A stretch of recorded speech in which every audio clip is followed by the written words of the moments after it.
Buenos días, soy Leonardo Guidi, analista financiero de Grupo Carey y vamos a ver el resumen semanal correspondiente al viernes 16 de julio de 2021. Bueno, un mes más donde estamos atentos al dato de inflación. En este caso,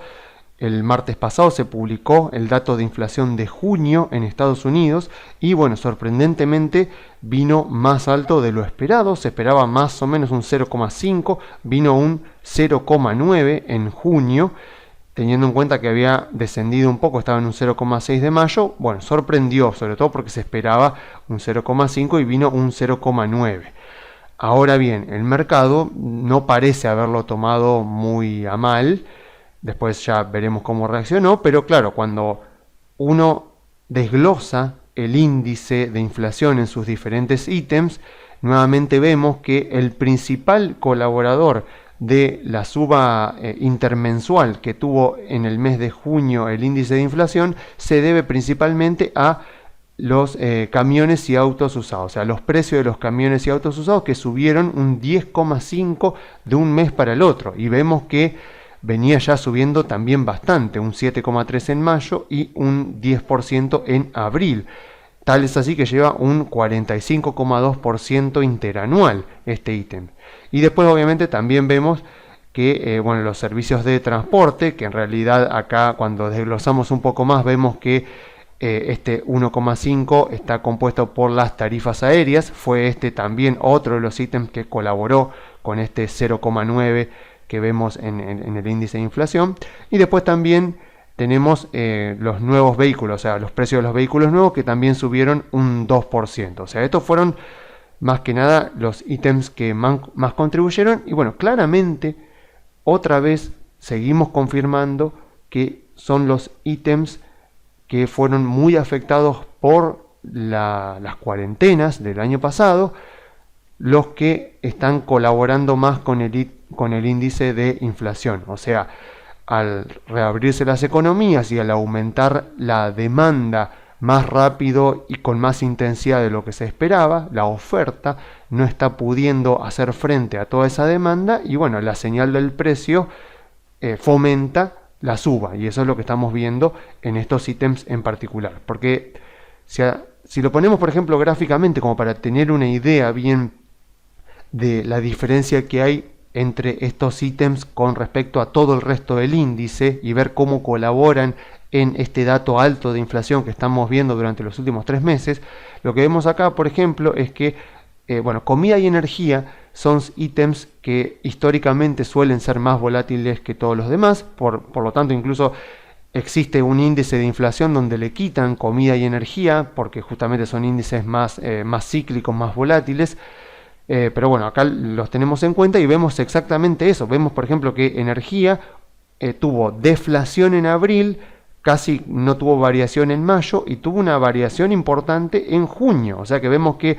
el ítem de energía que no colaboró en nada con la inflación de mayo e incluso tuvo un poquito de deflación en abril, acá sí colaboró con la inflación, y también vemos que comida también subió un poco más de lo que venía subiendo. Así que bueno, en energía no hay tanto para preocuparse porque es así, es como se suele comportar los precios de la energía, pero en comida habría que ir monitorizando. Aún así, claramente el protagonista del mes fueron los precios de los camiones y los autos usados, aunque también vemos que el alojamiento fuera del hogar también contribuyó. Tengamos en cuenta que el alojamiento fuera del hogar justamente engloba a todos aquellos alojamientos que uno suele contratar cuando se va de vacaciones, y bueno, con la reapertura de la economía ahí había una demanda que estaba latente, y ahora encima que en el hemisferio norte están en el verano, bueno, eso está también contribuyendo a la suba de precios. Y vemos también acá en gris las tarifas aéreas que también vienen contribuyendo, aunque cada vez menos. Lo más interesante, o digamos la principal cosa que tenemos que notar en este comportamiento de los últimos meses, es que cuando quitamos estos ítems vemos que todo lo demás no está subiendo, o sea, no está colaborando con la suba del índice de inflación, sino que se está manteniendo bastante constante. Incluso si lo vemos de esta manera, con los últimos 3 meses vemos acá el índice tal como lo veníamos viendo hasta recién, o sea, con todos los ítems, y vemos cómo se ha movido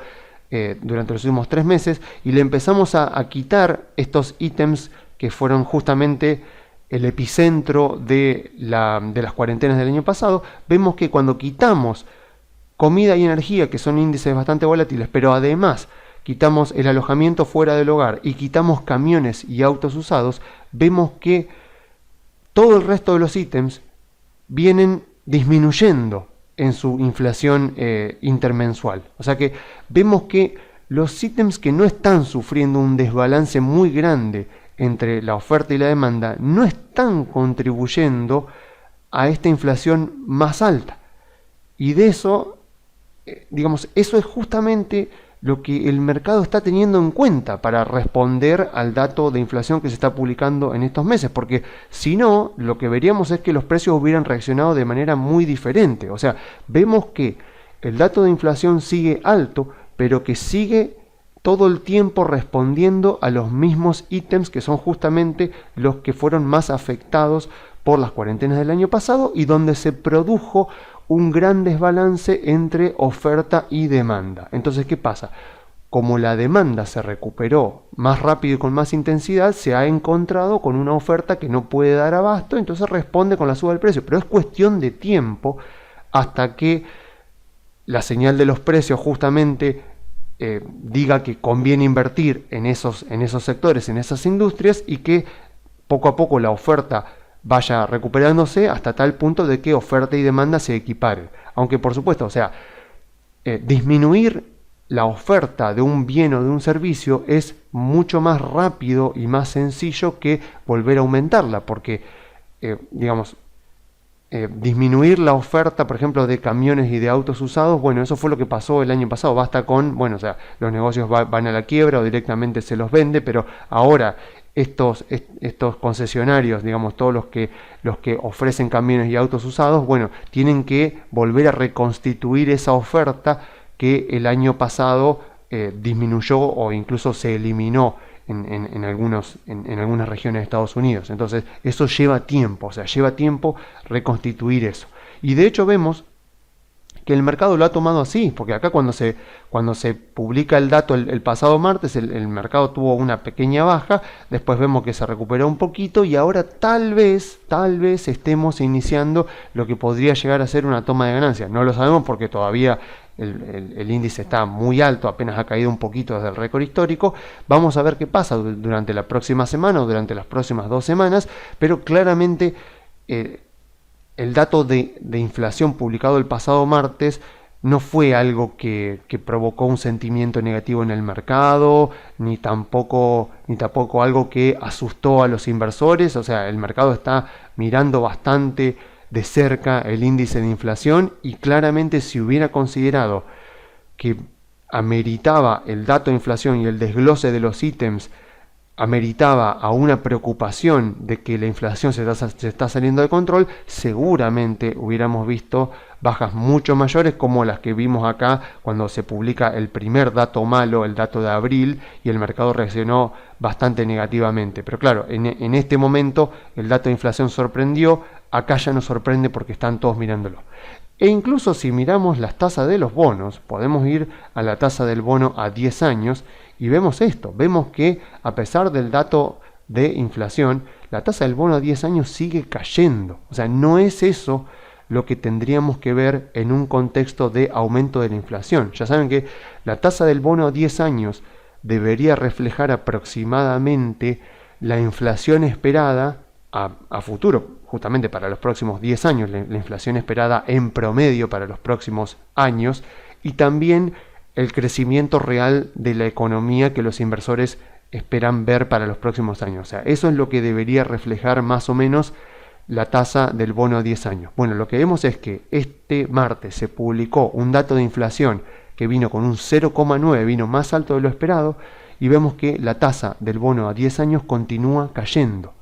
O sea, claramente, si el mercado considerase que la inflación se va a seguir aumentando y va a seguir alta y que este no es un fenómeno transitorio, sino que es un fenómeno permanente, no estaríamos viendo esta tasa en los bonos del Tesoro a 10 años y tampoco en el spread. Vieron que generalmente se hace la resta entre la tasa del bono a 10 años con la tasa del bono a 2 años para calcular más o menos de manera aproximada cuál es la pendiente de la curva de bonos, y vemos lo mismo que veíamos en el gráfico anterior, que el spread entre el bono a 10 años y el bono a 2 años continúa disminuyendo, ya sea porque puede ser que aumente un poco las tasas cortas, como la tasa del bono a 2 años,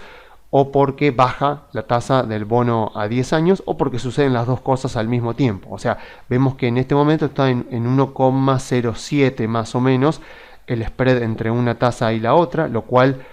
es saludable, es positivo. Necesitamos que el spread siga siendo positivo, pero vemos que disminuye, que vuelvo a decir, no es algo que deberíamos ver en un contexto de un mercado en el que se espera que la inflación aumente. Así que vemos que el mercado sigue considerando, y lo muestra justamente en sus precios, que la inflación que estamos viendo durante los últimos 3 meses es un fenómeno temporal, directamente localizada esta inflación en estos ítems que fueron los más afectados por las cuarentenas del año pasado, y que el mercado considera que durante los próximos meses estos ítems deberían converger ya a inflaciones muy bajas en la medida en la que la oferta vuelva a equipararse con la demanda, que, como hemos visto en el dato de inflación, todavía por lo visto está desbalanceada, porque si no, no hubiéramos visto una suba de un 10% de un mes para el otro de camiones y autos usados. Claramente eso sucede porque hay un desbalance entre oferta y demanda, porque justamente eso no se está traduciendo en otros ítems. Entonces vemos que es una inflación netamente focalizada en ítems relacionados directamente con lo que fue la pandemia del COVID y toda la respuesta que tuvo el gobierno de Estados Unidos con eso. Entonces, acá hay cosas importantes que tenemos que tener en cuenta. Al aplanarse la curva de tasas, se reduce el margen de intermediación de los bancos, algo que ya hemos hablado en informes anteriores. Y como esta es la principal fuente de financiamiento de los bancos, se ven deteriorados sus fundamentos. O sea, ya lo hemos explicado varias veces, ¿de qué manera ganan plata los bancos? Bueno, ganan dinero de diferentes maneras, pero principalmente más de un 60% del ingreso de los bancos en Estados Unidos está explicado por el margen neto de intermediación. O sea, los bancos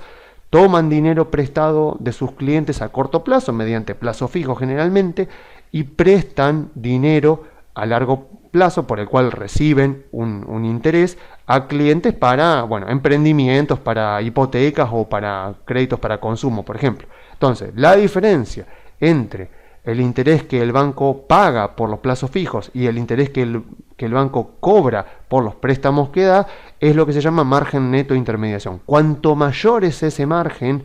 mayor es el margen de rentabilidad que tienen los bancos, mayores son los ingresos de los bancos, y obviamente cuanto menor es ese margen, menores. Entonces, contextos donde la curva de tasas es bastante positiva son contextos muy favorables para los fundamentos de los bancos, pero también para las empresas consideradas value. O sea, cuando hablamos de las value stocks, de los sectores de empresas de valor, estamos hablando generalmente de empresas industriales, empresas de materiales, empresas de energía y también utilities. Esos son como los 4 sectores, y también podríamos agregarle lo que se llama consumo defensivo o consumo básico, que son los sectores considerados más de valor. Entonces, estos sectores también están relacionados con el sector financiero, con el sector bancario, con la industria bancaria, porque justamente son sectores cuyas empresas recurren más al financiamiento bancario. O sea, si yo miro la estructura de capital de estas empresas, veo que son empresas que suelen recurrir más al financiamiento bancario que, por ejemplo, las empresas tecnológicas, que suelen financiarse más con sus propias ganancias, o tal vez han emitido acciones o pueden emitir algún bono corporativo, porque claro, como son empresas que están creciendo, pueden conseguir mejores tasas. Pero imaginemos empresas industriales muy maduras, que ya tienen décadas de existencia. Bueno, son empresas que se financian mucho a través del financiamiento bancario. Entonces, cuando caen los márgenes de intermediación bancaria, no solo se ven deteriorados los márgenes de los bancos, sino que también pueden verse perjudicados los fundamentos futuros de estas empresas, porque como este tipo de empresas recurre al financiamiento bancario para expandirse, para financiar proyectos de inversión, el hecho de que disminuyan los márgenes de intermediación de los bancos puede provocar que los bancos estén más reticentes a dar crédito porque están ganando menos margen de rentabilidad, entonces pueden no estar dispuestos a asumir el riesgo para dar un crédito que les va a dar un interés que ellos no consideran que sea lo suficientemente alto, y eso puede obstaculizar el financiamiento de proyectos de inversión futuro de estas empresas. Entonces, por ejemplo, saber qué puede hacer un banco cuando se aplana o se empieza a aplanar la curva de tasas y el margen de intermediación le va disminuyendo. O sea, a ver, puede hacer dos cosas, básicamente. Puede decidir darle crédito solamente a aquellos clientes que considera extremadamente confiables, o sea, dice, bueno, ya que vamos a obtener muy baja rentabilidad por los créditos que demos, asegurémonos de que la incobrabilidad sea baja, démosle créditos solamente a los clientes más confiables. Eso fue algo que pasó bastante durante la década anterior, porque bueno, quedaron tan lastimados los bancos con la crisis de 2008, que después, bueno, estuvieron bastante más resistentes a la hora de otorgar crédito. Pero justamente, ¿por qué? Porque la otra opción en contextos donde los márgenes de intermediación están disminuyendo es asumir más riesgo y prestarle a clientes menos calificados, a clientes más riesgosos, a cambio de que estos clientes paguen un interés mayor. Entonces, bueno, obviamente, ¿cuál es el problema con esta opción? Que el banco podría llegar a meterse en problemas financieros cuando tiene una alta cantidad de dinero prestada a clientes muy riesgosos y sobreviene algún tipo de situación que provoca un default muy grande en la cantidad de deuda que está prestada a esos clientes. Algo así, no exactamente, pero algo similar a esto pasó en el 2008, y esa fue fue una de las razones por las cuales una crisis que no era de las empresas, o sea que no estaba localizada en el mercado de valores, en la renta variable, en las empresas de Estados Unidos, sino que estaba en los bonos hipotecarios, se terminó contagiando a las acciones, a las empresas de Estados Unidos. O sea, un poco de eso hubo. Y bueno, digamos, si como consecuencia de los bajos márgenes de rentabilidad el banco decide prestarle dinero solamente a clientes muy calificados, entonces lo que va a pasar es que pueden existir una gran cantidad de empresas que van a enfrentar situaciones complicadas para obtener financiamiento, porque bueno, no van a poder conseguir financiamiento para proyectos de inversión futuros que necesitan para expandirse, y bueno, como consecuencia de eso se les va a dificultar el poder crecer, expandirse, iniciar nuevos proyectos de inversión, y obviamente eso va a perjudicar los fundamentos futuros de estas empresas. Y bueno, esa es la razón por la que cuando se deterioran mucho los fundamentos de los bancos, también suelen deteriorarse fundamentos de empresas value, que bueno, en ese contexto enfrentan este tipo de problemas, ¿no? O sea, son problemas para encontrar financiamiento que les permite crecer. Entonces, bueno, o sea, tienen que recurrir tal vez al mercado de capitales o simplemente a, cancelar proyectos de inversión, y justamente como el valor de una empresa depende de sus ingresos, sus márgenes de rentabilidad y su riesgo, el hecho de que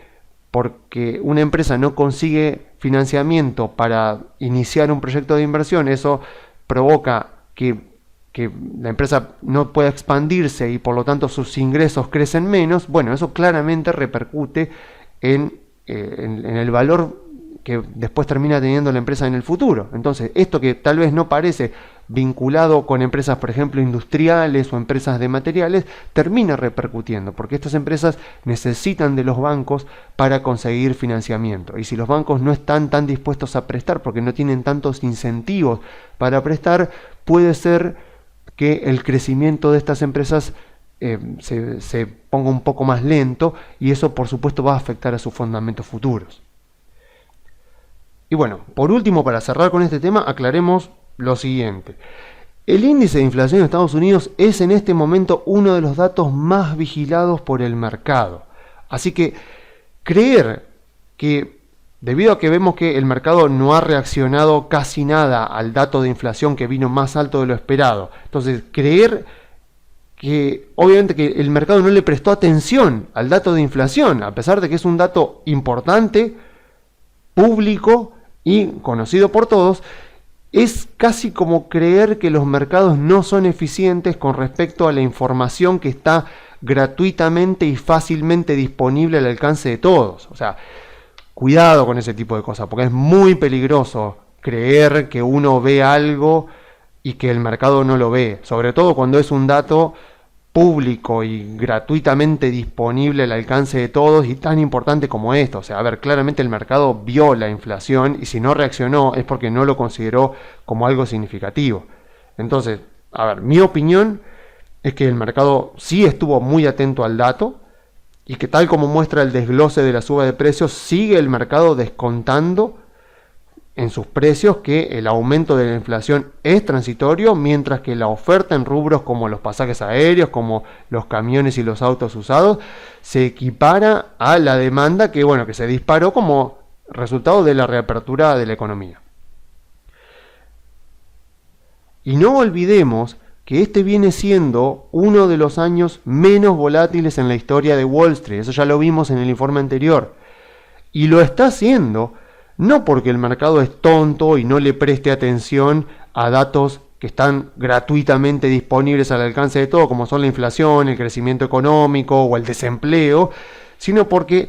está en tendencia alcista, y cuando está en tendencia alcista se mueve descontando las ganancias que los inversores consideran que tendrán las empresas durante los próximos 12 a 24 meses, más allá de la incertidumbre que pueda haber en el corto plazo. A ver, es obvio que el mercado está mirando la inflación, pero si considerase que esta alta inflación es un fenómeno permanente, seguramente ya estaría descontando en los precios el efecto que la alta inflación va a tener sobre las ganancias de las empresas para el próximo año. Así que si no vemos que baja el mercado es porque sigue considerando que la economía se va a recuperar en términos reales y que eventualmente Estados Unidos va a volver al escenario que tuvimos en 2019, con un crecimiento económico entre el 2 y el 3% y una inflación en la zona más o menos del 2%. Entonces, en contextos como estos, las acciones de empresas y de sectores growth, o sea, de sectores en crecimiento, son las que lideran la suba, gracias a que justamente son las empresas que aprovechan mejor estos contextos para continuar aumentando su ganancia. O sea, a mí me sorprende de que a veces veo en medios estadounidenses o en redes sociales también se ve que están poniendo, bueno, como una señal de alarma que el crecimiento, que el rebote de la economía de Estados Unidos se está volviendo más lento. Obvio que se va a volver más lento porque está volviendo de una situación extremadamente inusual. Entonces, Estados Unidos en 2019 estaba creciendo más o menos entre un 2 y un 3%. Tiene que volver ahí, o sea, tiene que volver al crecimiento entre un 2 y un 3% con una inflación más o menos del 2%, cosa que sea un crecimiento de más o menos un 1% real. Eso es lo normal para un país desarrollado de Estados Unidos, que está transitando el final de un ciclo económico y el final de un ciclo alcista iniciado en 2009. O sea, ese es el escenario base. O sea, nosotros tenemos que considerar como escenario base que Estados Unidos tiene que volver a un crecimiento económico entre el 2 y el 3% con una inflación de más o menos un 2%, de ser posible un poquito menos para que el crecimiento real de la economía sea más o menos un 1%. Ese sería como el escenario ideal para este contexto que estamos viviendo. Entonces no nos sorprendamos si vemos que el crecimiento de la economía se está ralentizando, porque es justamente lo que tenemos que esperar, porque viene desde un piso muy bajo. Entonces ese es el escenario que tenemos que considerar para lo que resta del año y seguramente también para 2022. O sea, un escenario muy similar al que teníamos en 2019. O sea, y bueno, pensemos un poco. En contextos de mercados alcistas muy maduros y con economías que están creciendo lentamente, nos tendríamos que preguntar cuáles son las empresas que tienen las mayores probabilidades de continuar aumentando sus ganancias. Y mi respuesta es que son las empresas que se encuentran en industrias que están creciendo y que tienen ventajas competitivas lo suficientemente altas como para defender sus ganancias de la competencia, que obviamente cuando ven que hay muchas ganancias en una industria, la competencia va a aparecer y se las va a querer arrebatar. Entonces, aquellas empresas que están creciendo, pero no solo la empresa, sino también la industria, y que además la empresa tiene ventajas competitivas lo suficientemente altas, barreras lo suficientemente altas, como para evitar que la competencia le quite esas ganancias que están obteniendo, bueno, son las empresas que mejor performan, que tienen los mejores rendimientos en contextos como estos de mercados alcistas muy maduros, en contextos de ciclos económicos que también están madurando. Y bueno, varias veces he hablado de cuáles son justamente las empresas que yo considero que tienen esas características, o sea, Facebook, Google, Microsoft, Nvidia, Apple, Amazon, bueno, ya las conocen. Bueno, entonces, ¿qué sugerencia podría dar en el contexto que estamos viviendo y bueno, con lo que ha ocurrido durante esta semana? Bueno, no algo muy diferente a lo que vengo diciendo durante los últimos meses, ya prácticamente tengo que decir. Bueno, puede ser, nuevamente, como dije la otra vez, que no terminó por no ser acá, cuando hubo esta pequeña baja, nuevamente, bueno, atentos porque podría estar iniciándose una toma de ganancias que podría eventualmente transformarse en una corrección. Recordemos que, bueno, acá hay un piso técnico bastante importante en la zona de los 4.200, vamos a ver si el mercado cae hasta ahí, si no, tendríamos que estar pensando en una baja de un 10%, que es lo normal, y vuelvo a repetir, lo normal en este tipo de contexto de mercados alcistas, así que a no asustarse. Si hemos comprado buenas empresas, no tenemos ninguna razón para asustarnos porque estamos en un mercado alcista, los fundamentos de la economía y de la política de Estados Unidos son extremadamente favorables, así que no asustarse si vemos bajas mayores durante las próximas semanas, porque es lo normal de todos los mercados. Venimos en un mercado muy alcista que eventualmente va a ser una toma de ganancias o incluso puede ser una corrección, pero bueno, sin importar lo que suceda a corto plazo, lo más importante de todo es que en el fondo seguimos en tendencia alcista, en un mercado que está optimista pero no eufórico, y que a medida que toda esta situación de normalidad regrese en Estados Unidos y volvamos a un escenario similar al de 2019, entonces será cada vez más recomendable que tengamos nuestro portafolio invertido en empresas de sectores growth, o sea, de sectores que normalmente se considera en crecimiento, o sea, tecnológico, comunicaciones y consumo discrecional. ¿Y por qué? ¿Por qué pasa esto? Bueno, porque justamente este tipo de empresas son las que obtienen los mejores rendimientos durante las etapas finales de los mercados alcistas, gracias a que son empresas que no recurren tanto al financiamiento mediante deuda, sino que se financian con sus propias ganancias. Y recordemos que en los contextos finales de mercados alcistas, la curva de tasas de los bonos suele aplanarse o incluso invertirse. Obviamente estamos lejos todavía de que eso pase porque la Fed no ha comenzado a subir las tasas de interés, pero sería bastante probable que si en 2023 la Fed comienza a subir las tasas de interés, empecemos a ver que la curva se aplana o incluso se invierte. En ese contexto, calcúlenle lo difícil que la tienen las empresas de valor, las industriales, las que mencioné recién, para obtener financiamiento de los bancos. Si la curva de tasas está plana, o sea, el margen de intermediación de los bancos sigue siendo positivo incluso en esos contextos, pero obviamente cada vez más chico. Entonces, este tipo de empresas no necesitan tanto del financiamiento bancario, necesitan muy poco del financiamiento bancario para expandirse, porque obviamente se financian con sus propias ganancias. Entonces, de la misma manera, están en industrias que están creciendo y por lo tanto en contextos de bajo crecimiento económico, como son justamente los contextos de finales de mercados alcistas, estas empresas son capaces de hacer crecer sus ganancias y además tienen ventajas competitivas lo suficientemente altas para protegerlas de la competencia y obviamente además para obtener márgenes de rentabilidad que sean bastante altos. Todo esto se traduce en una mayor ganancia para el accionista. Pero, a ver, esto es algo que, bueno, vengo diciendo repetidamente durante varios informes, así que en el informe de hoy quiero agregar que, todo esto que dije justamente es lo que fomenta que tengamos invertido nuestro dinero en este tipo de empresas por el contexto en el que estamos atravesando, el contexto que estamos viviendo de final de mercado alcista. Ahora bien, vimos en informes anteriores cómo mirar justamente la documentación que presentan las empresas para ver justamente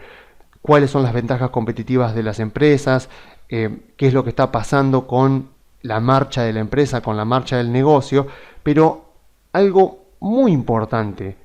que tenemos que tener siempre en cuenta a la hora de seleccionar algunas empresas para que formen parte de nuestro portafolio, y que yo les puedo asegurar, pero sin lugar a dudas, que van a aumentar muchísimo nuestras probabilidades de elegir las mejores empresas y de obtener los mejores rendimientos a largo plazo, es justamente poder encontrar aquellas empresas que tengan los mejores gerentes, o sea, que tengan una gerencia lo suficientemente calificada para atravesar todo tipo de contextos, pero particularmente el contexto que está viviendo la empresa en ese momento. Y este aspecto tan importante a la hora de invertir suele ser bastante subestimado porque, bueno, es algo muy cualitativo, o sea, estamos acá analizando las características de una persona, estamos viendo su desempeño, o sea, estamos viendo qué puede hacer esta persona al frente de la empresa, pero sobre todo en los tiempos de dificultades, claramente estar invertido, o sea, ser el socio, ser accionista junto a un gerente muy competente que tiene un gran conocimiento de la industria y de la empresa y que tiene la suficiente experiencia para poder atravesar todo tipo de contextos, ya sean buenos o malos, es determinante para poder obtener buenos rendimientos en el largo plazo. Entonces, una pregunta muy importante que tenemos que hacernos a la hora de armar un portafolio es justamente con quiénes queremos asociarnos, o sea, quiénes van a ser las personas o quiénes son las personas que están dirigiendo las empresas en las que nosotros vamos a invertir y cómo podemos darnos cuenta si esa persona es lo suficientemente competente y más aún si sus incentivos al frente de la empresa están alineados con los incentivos del accionista, porque muchas veces no es así y los incentivos del gerente están alineados consigo mismo y van en detrimento de los incentivos de los accionistas. Entonces, digamos, como para comenzar, podemos hacernos la pregunta de averiguar cuál es el gerente ideal con el que nos gustaría asociarnos, o mejor dicho, cuál es el cliente ideal con el que más nos conviene asociarnos. Bueno, esto la verdad se ha investigado bastante y la conclusión a la que se ha llegado es que lo que más nos conviene es asociarnos, invertir en empresas cuyos CEOs, o sea, cuyos gerentes ejecutivos tengan al menos 10 y de ser posible 20 años de experiencia dentro de la empresa, para que de esa manera nos aseguremos de que haya atravesado dentro de la empresa contextos económicos muy diversos, contextos muy buenos, contextos muy malos. También conviene que, es muy importante que antes de ser CEO haya trabajado en ventas o en operaciones o en la parte de producción de la empresa, porque eso significa que estuvo muy en contacto con las bases de cliente de la compañía. O sea, ¿qué quiere decir? Que si el gerente ejecutivo, el CEO de la empresa, antes de serlo fue gerente de finanzas o gerente administrativo, por ejemplo, es una mala señal, porque difícilmente esa persona en ese puesto haya estado en contacto con los clientes de la empresa y entienda cómo se comportan los clientes de la empresa. Entonces puede que llegado el caso, puede que llegado a aquellos momentos donde haya que tomar decisiones importantes, no tenga tan en cuenta la base de clientes y termine cometiendo errores que, digamos, destruyan fundamentos de la empresa a largo plazo. Bueno, tiene que ser un gerente que tenga obviamente los incentivos para pensar en el desempeño de la empresa de largo plazo, en lugar de enfocarse en hacer subir el precio de la acción a corto plazo, porque también pasa mucho eso, o sea, algunos gerentes tienen ciertos incentivos, a veces con opciones que le dan, bueno, con su salario, con sus bonus, y eso los hace querer inflar el precio de la acción de la empresa a corto plazo en detrimento de las ganancias futuras de la empresa a largo plazo. Bueno, y eso a nosotros como accionistas nos perjudica bastante. Entonces, a ver, ¿cómo podemos confirmar todo este tipo de cosas? Bueno, lo que tenemos que hacer es mirar el proxy statement y ahí vamos a buscar determinadas características de algunos clientes. Así que vamos a ver algunos ejemplos. Bueno, a ver, el primer ejemplo que vamos a ver es el de Facebook. O sea, a ver, ¿cómo buscan este tipo de documentación? Bueno, lo que tienen que hacer es, directamente van a Google y ponen Facebook Proxy Statement, sacan uno por año, así que van a ver, en algunas empresas he conseguido el del 2021, en otras empresas he conseguido el del 2020, van directamente a Google, ponen Facebook, por ejemplo, Proxy Statement, debería llevarlos o a la página web de la Security and Exchange Commission, o debería llevarlo a la página de relaciones con el inversor de la empresa. Y bueno, nuevamente digo lo que decían informes anteriores. Obviamente toda esta documentación está en inglés, pero tanto el traductor de Google como este traductor que se llama deepl.com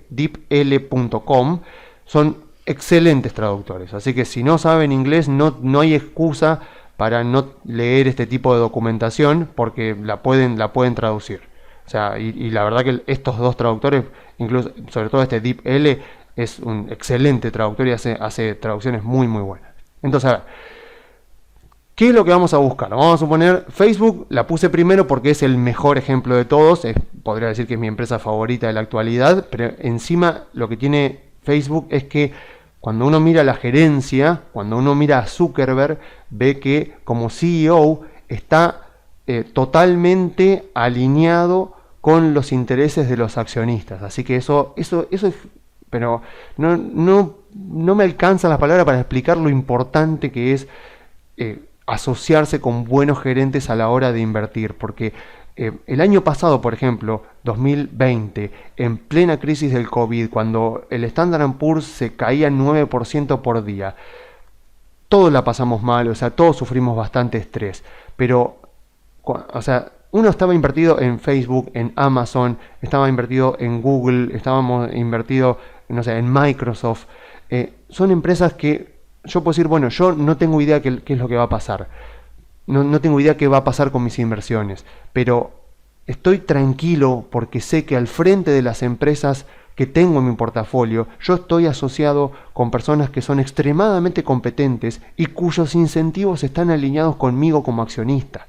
Entonces yo sé que esas personas van a tratar de tomar decisiones que van a ser las mejores que ellos consideren, y sé que tienen el conocimiento, la capacidad y las intenciones de hacer lo mejor posible para los accionistas. Entonces, obviamente, cuando vino la crisis del año pasado, el estrés lo sufrimos todos, pero bueno, un poco de tranquilidad te da saber que hay gerentes competentes al frente de la empresa. ¿Y cómo saber eso? Bueno, mirando esta documentación. Entonces, acá en Facebook, tenemos que mirar tres cosas. Tenemos que buscar, en general, a ver, volvemos a lo que decía antes. Vamos a buscar el gerente ideal y después vamos a ir a ver diferentes casos que podemos encontrarnos. Obviamente voy a tratar de profundizar lo más que pueda, pero para que esto no se haga demasiado largo, en algún momento voy a tener que cortar. Lo que estamos buscando son gerentes con salarios bajos y con mucha cantidad de acciones de la empresa. Porque de esa manera, al tener un salario bajo, pero mucha cantidad de acciones, los incentivos del gerente están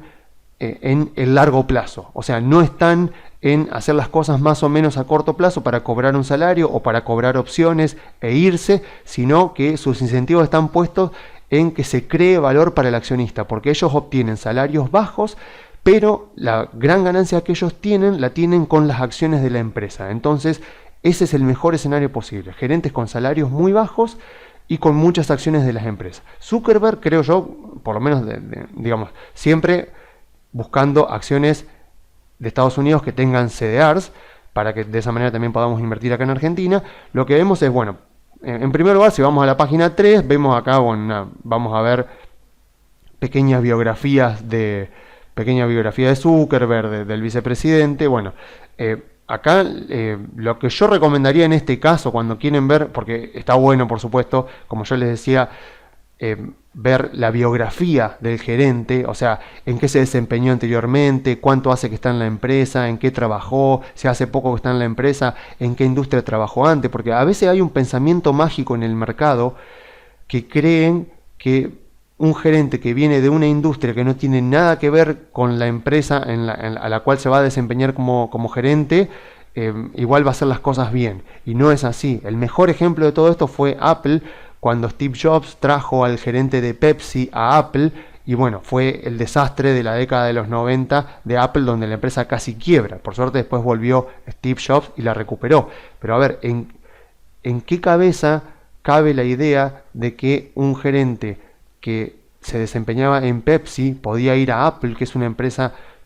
o sea, absolutamente diferente, y hacer un trabajo excelente de la misma manera? No quiere decir que sea imposible que lo haga, pero lo que sí es que extrapolar este tipo de cosas, decir, no, bueno, si esta persona fue el CEO de Pepsi, entonces lo traigo a una empresa tecnológica, lo pongo como CEO de una empresa tecnológica e igual se va a desempeñar bien. Bueno, no es así. Y de hecho la historia lo ha demostrado. Entonces,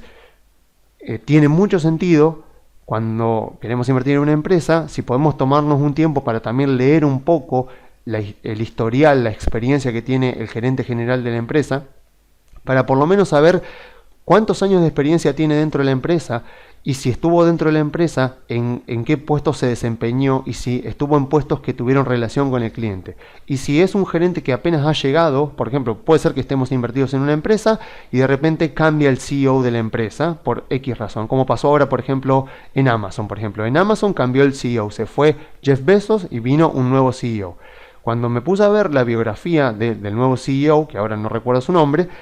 lo que vi es que este CEO tiene 20 años en Amazon y que anteriormente era el gerente encargado de Amazon Web Services. Entonces, a pesar de que se fue Jeff Bezos y mucha gente estaba preocupada, yo la verdad es que no estoy preocupado, porque ese gerente que puso Jeff Bezos en su lugar, tiene no solo 20 años en la empresa, o sea, con lo cual ha pasado la burbuja de las .com y ha pasado también la crisis de 2008, sino que además, antes de ser CEO, estaba a cargo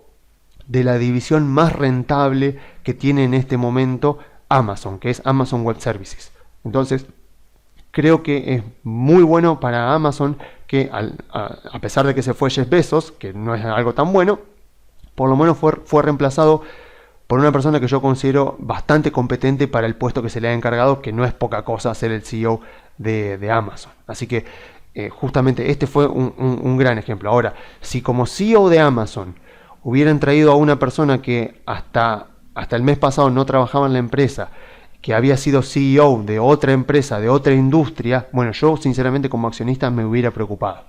Pero bueno, afortunadamente no pasó. Entonces, además de la biografía del gerente, que yo les recomendaría buscarla en Wikipedia directamente en vez de buscarla acá, porque acá suelen ser bastante escuetos en la biografía de los gerentes, suelen contar bastante pocas cosas. Además de eso, tenemos que buscar dos cosas: el salario, y tenemos que buscar también la cantidad de acciones. O sea, eso lo van a encontrar todo acá. En este caso yo me anoté acá en el de Facebook, está en la página 52, por lo que vi acá.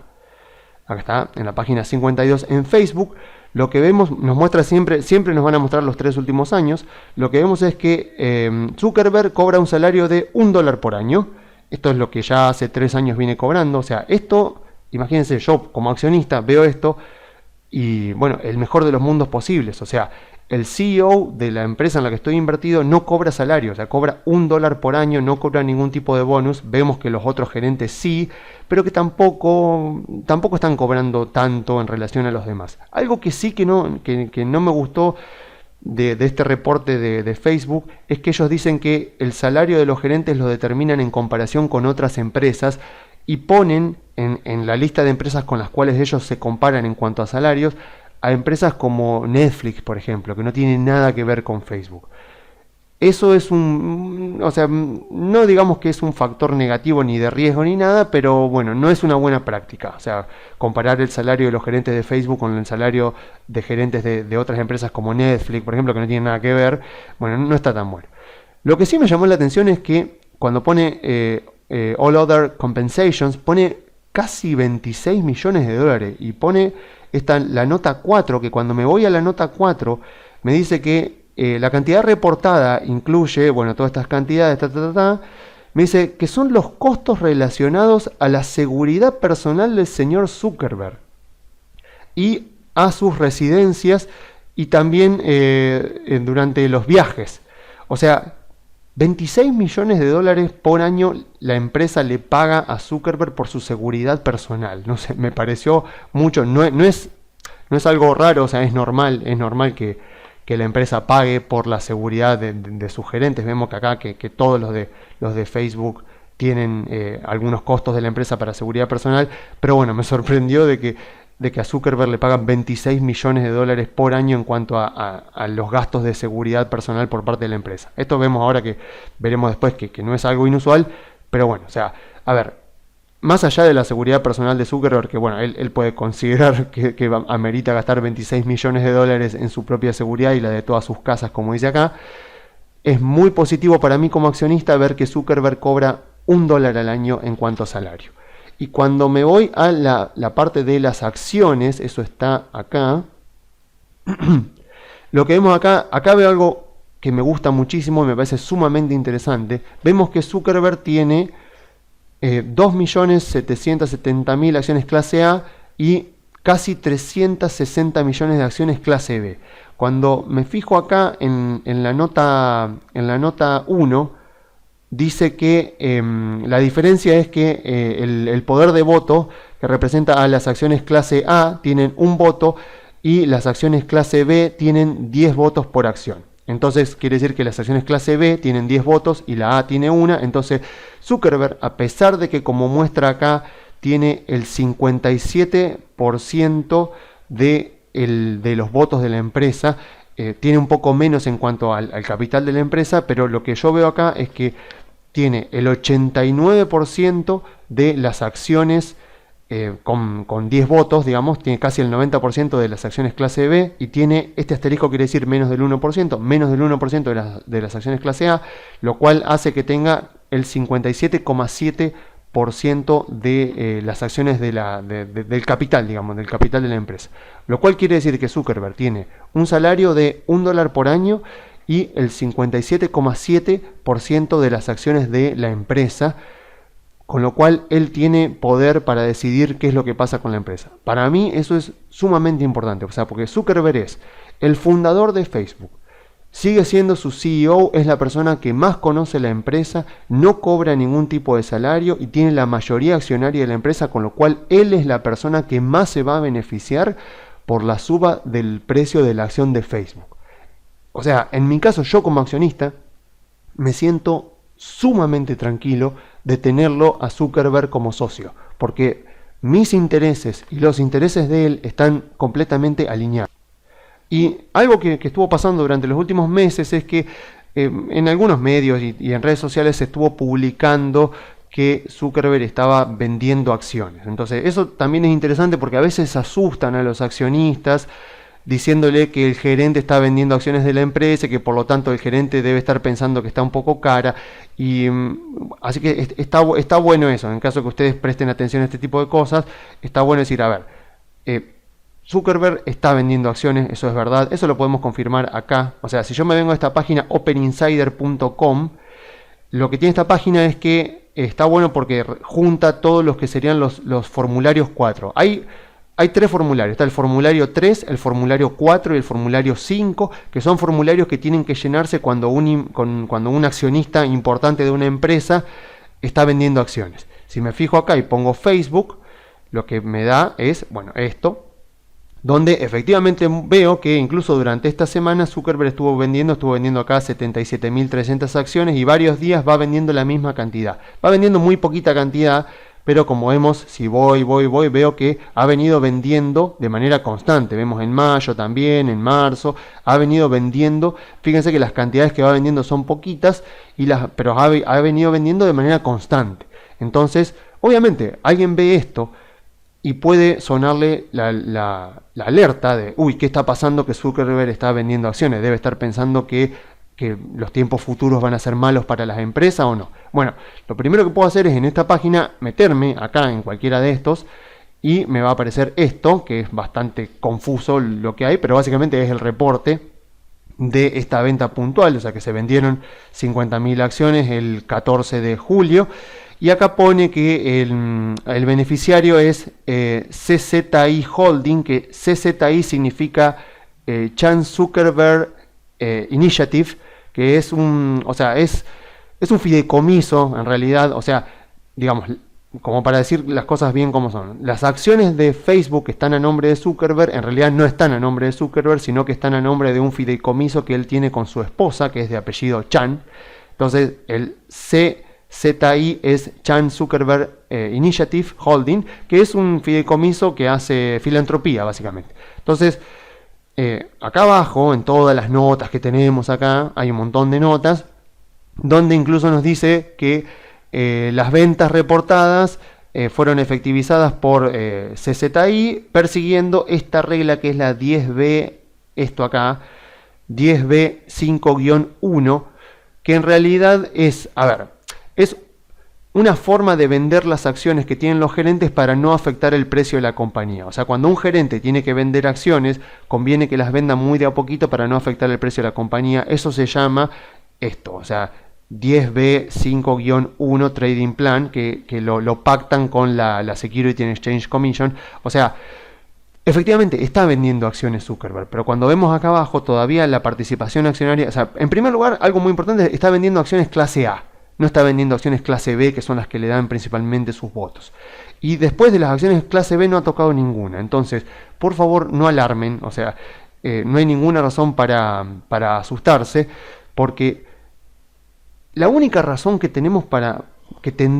para asustarnos sería cuando el gerente vende más del 10% de las acciones. Ese sería un buen valor para tener en cuenta. O sea, si yo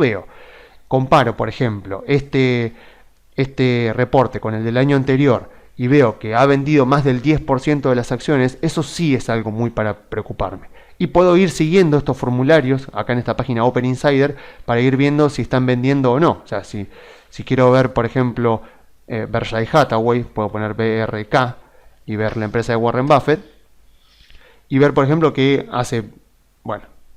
que nadie vende, digamos. En general hace tiempo que Warren Buffett no vende nada, entonces lo puedo ver y de esa manera me puedo quedar tranquilo. O sea, a ver, como regla, digamos eso, digamos que a menos que venda a menos que el gerente venda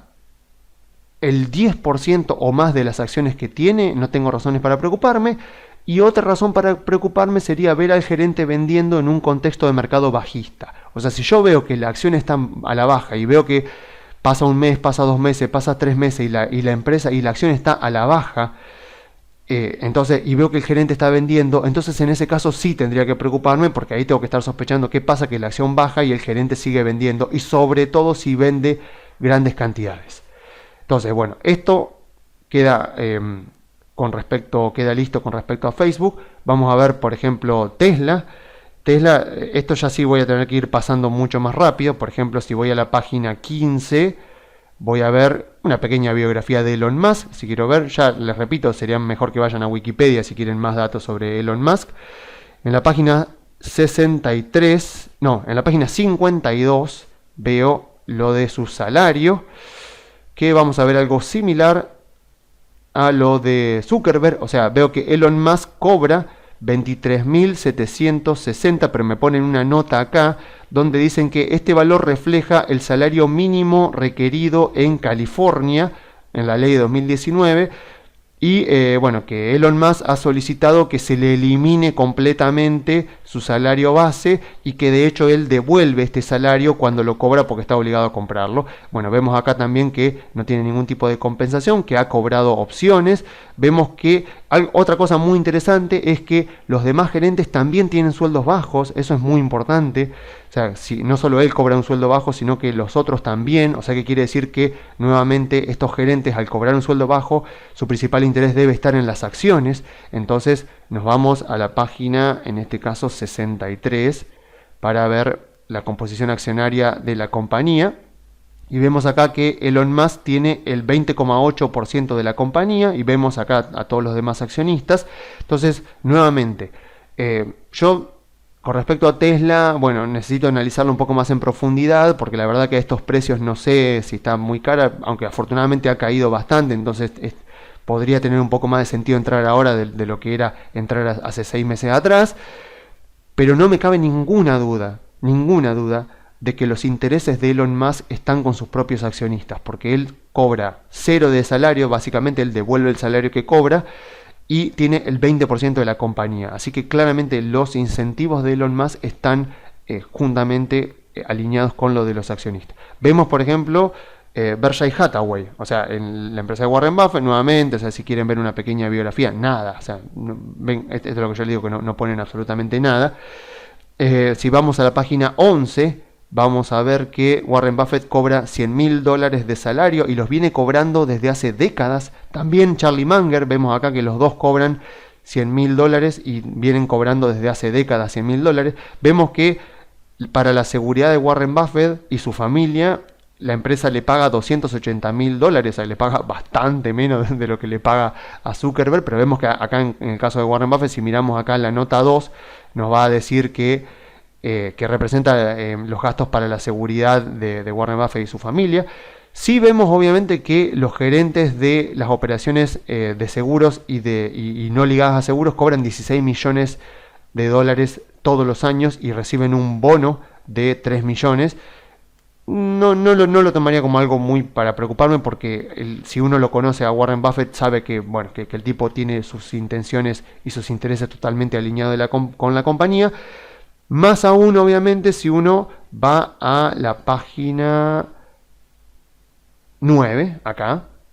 donde ve que Warren Buffett tiene, bueno, las acciones clase A. Bueno, acá nuevamente explican que las acciones clase A son convertibles a 1.500 acciones clase B, o sea que cada acción clase A representa 1.500 acciones clase B. Entonces lo que vemos acá con respecto a Warren Buffett es que él tiene el 38,8% de las acciones clase A.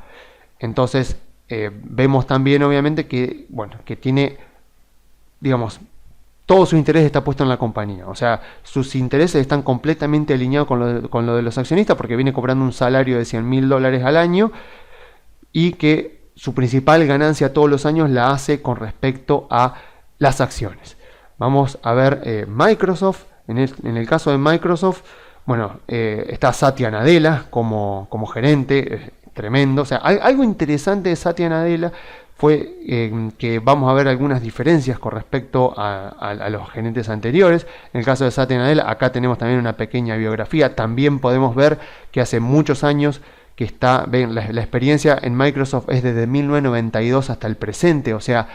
no me cabe ninguna duda que él estuvo en la compañía en todo tipo de momentos. Vemos también que estuvo en partes muy importantes, vemos que fue el vicepresidente de la parte de Cloud, que justamente es una de las partes más importantes de la actualidad. También fue presidente de la división de servidores y de herramientas. O sea, fue una persona que estuvo muy en contacto con la propuesta de valor que esta empresa hace hacia sus clientes. O sea, no fue digamos,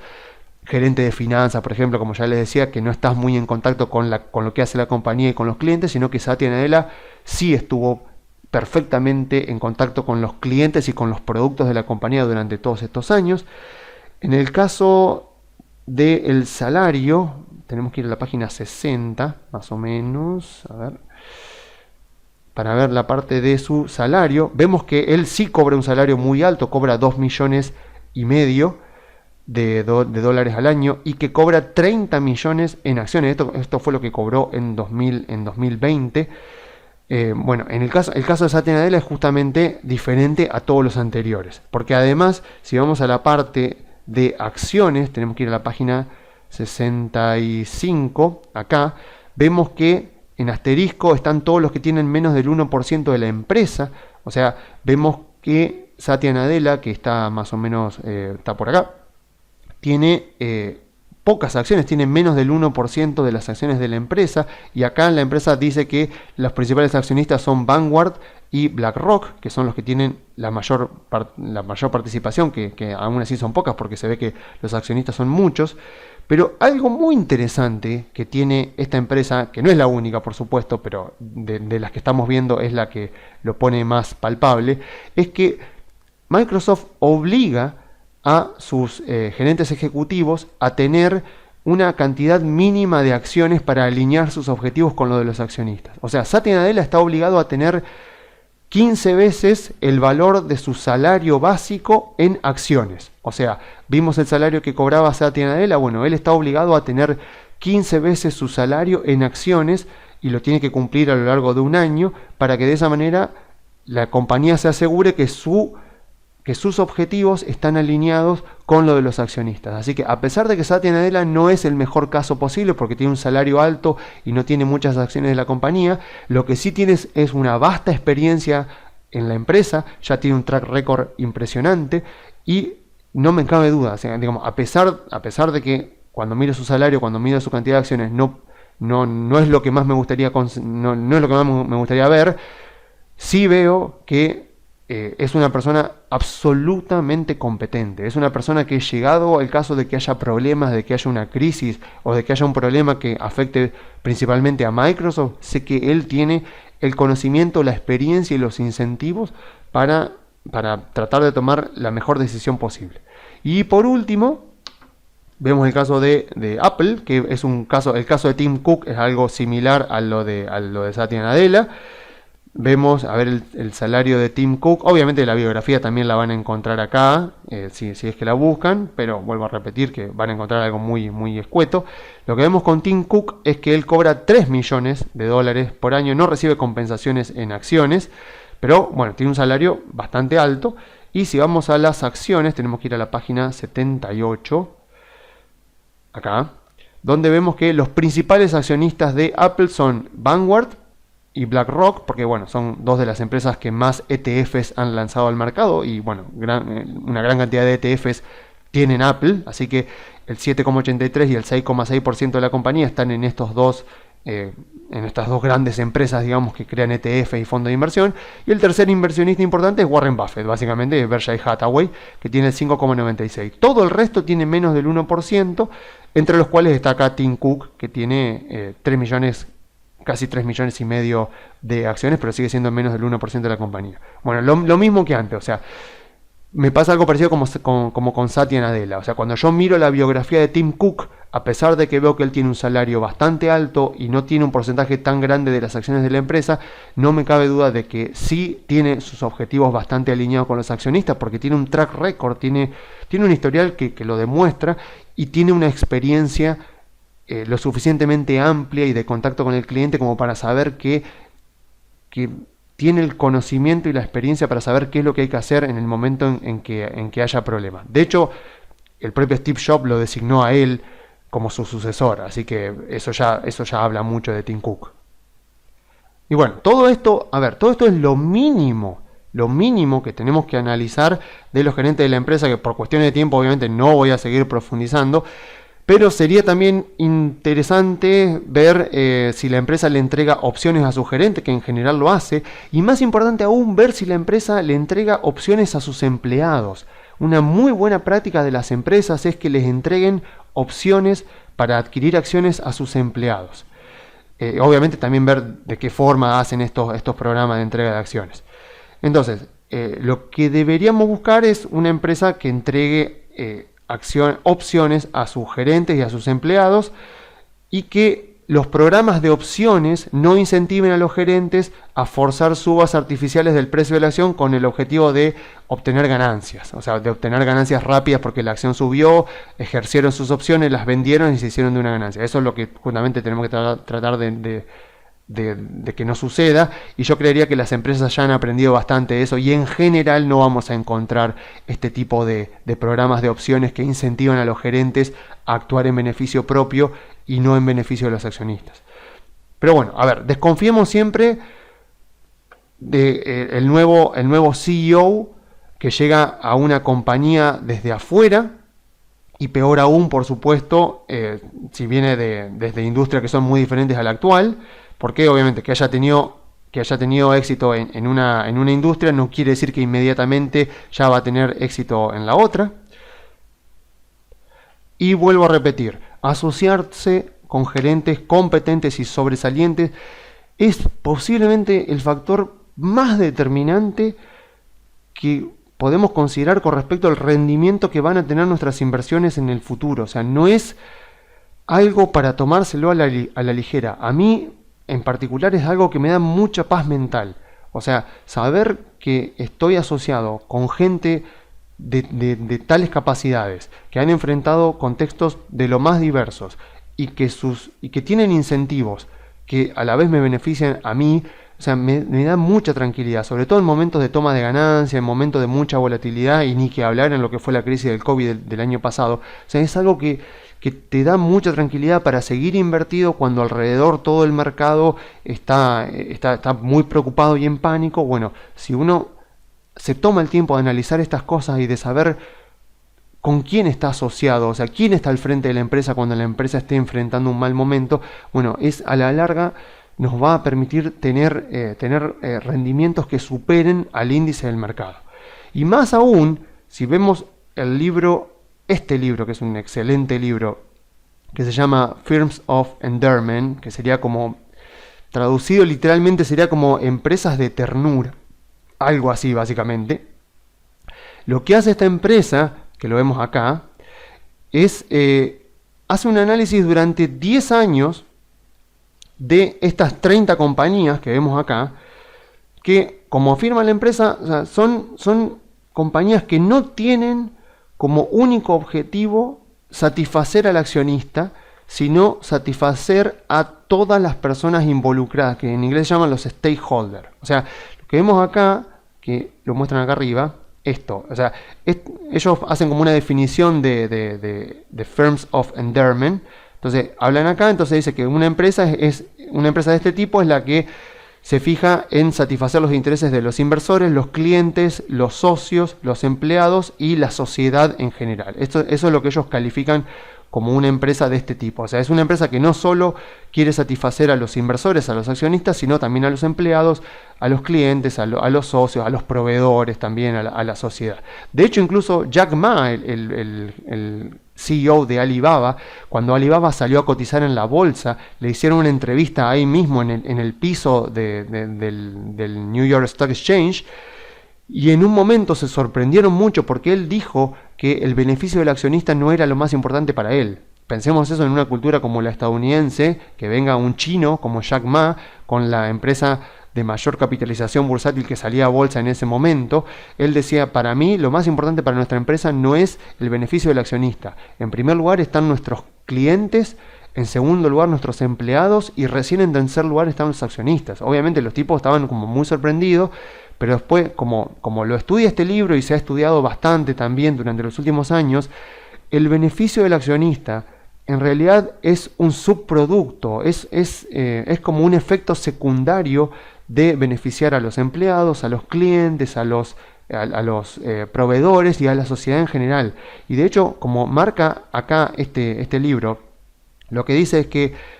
las empresas públicas, o sea, las empresas que cotizaban en bolsa de todas estas listadas acá, tuvieron un rendimiento de 1026% para los inversores a lo largo de 10 años terminados en junio del 2006, comparado con un 122% que tuvo el Standard & Poor's. O sea, eso es más que 8-1, lo que dicen ellos